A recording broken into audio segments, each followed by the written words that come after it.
Here we go! It's the Mario Brothers, and plumbing's their game. They're not like the others who get all the fame. Actually, they seem to be getting quite a lot of fame right now, what with breaking the record for biggest opening for an animated film and all. Of course, it helps that Illumination is a marketing machine before it's an animation studio, and Mario is one of the most famous characters in pop culture. Plus, it had a 5-day opening during what is many people's spring break.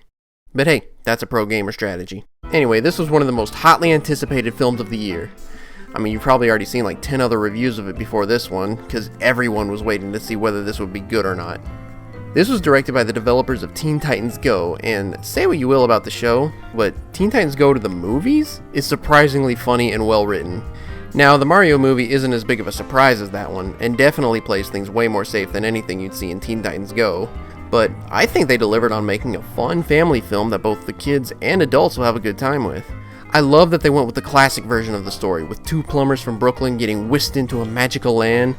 But in this version, they're separated, and Luigi is captured by Bowser while Mario teams up with Princess Peach and Toad to get help from Donkey Kong and friends, so Peach can save the Mushroom Kingdom, and Mario can rescue his brother. The story is very simple, and that's classic Mario fashion, because in the games, the story is just an excuse to have him jump around on stuff.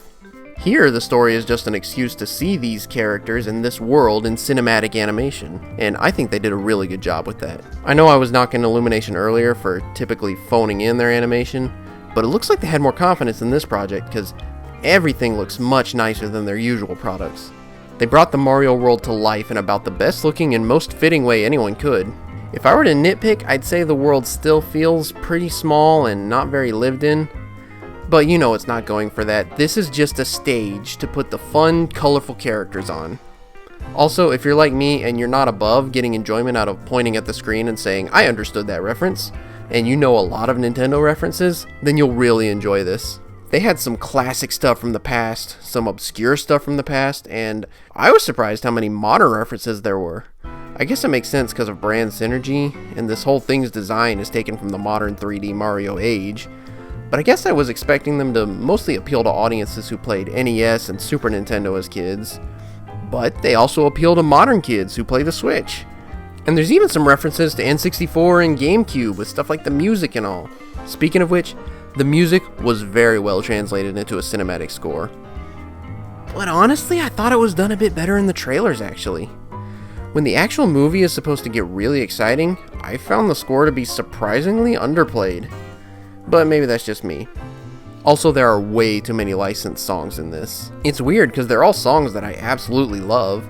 It's like they picked most of them right off my phone. But licensed music in a Mario movie feels weird enough already, and it feels like they play them just about every 5 minutes. Side note and slight soundtrack spoiler, this is the second film where these two have played Take On Me over people riding carts. That is oddly specific. And the thing is, that's my favorite song to hear pop up in a movie. But I didn't even get excited to hear it in this because so many others had already played. Well, at least we got not one, but two classic rad Mario raps. So sick. Anyway, the part I think everyone most wants to hear about is definitely the voices. When I first saw the cast revealed, I laughed so hard it scared one of my roommates. I was not prepared for how insane these choices sounded. So let's go through them one by one and talk about how they did. Anya Taylor-Joy as Peach did not work in my opinion. I think her voice is just a little too deep for Peach. It just never fit the character to me. Keegan-Michael Key as Toad, however, did work. It's a much different take, but I felt like it was in the right spirit of the character and was really funny without getting annoying.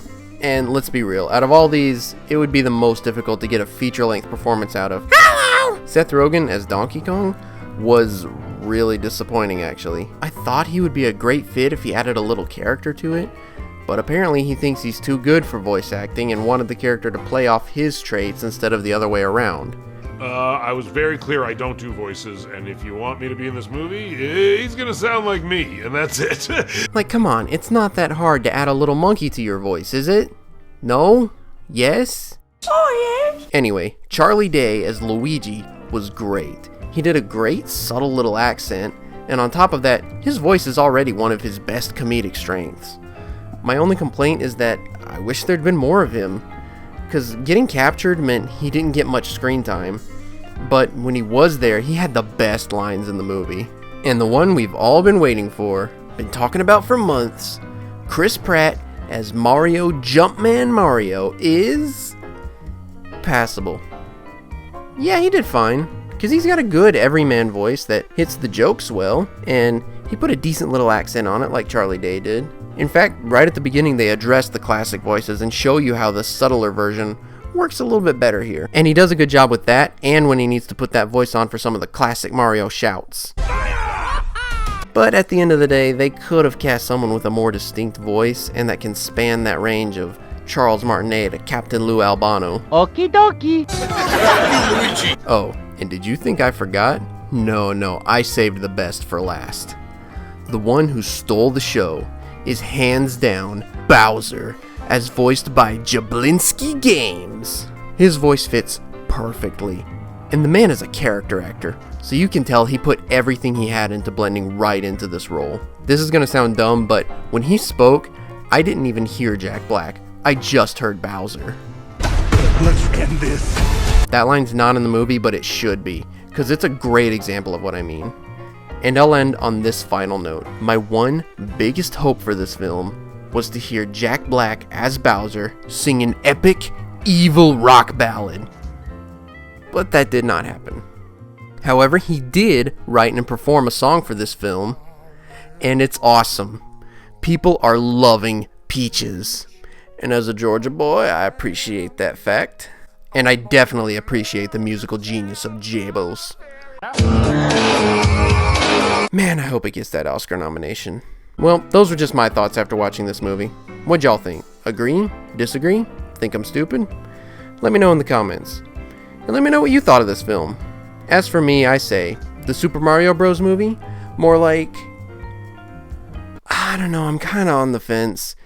It's good, but it's got problems, so it kinda rides the line between high mid and low gas. So I don't really know what to give it. You know what? I'll give them gas. They gotta have something for those carts anyway. More like the Super Gassio Bros. Movie. And by the way, this might not be the only time you hear my thoughts on this film.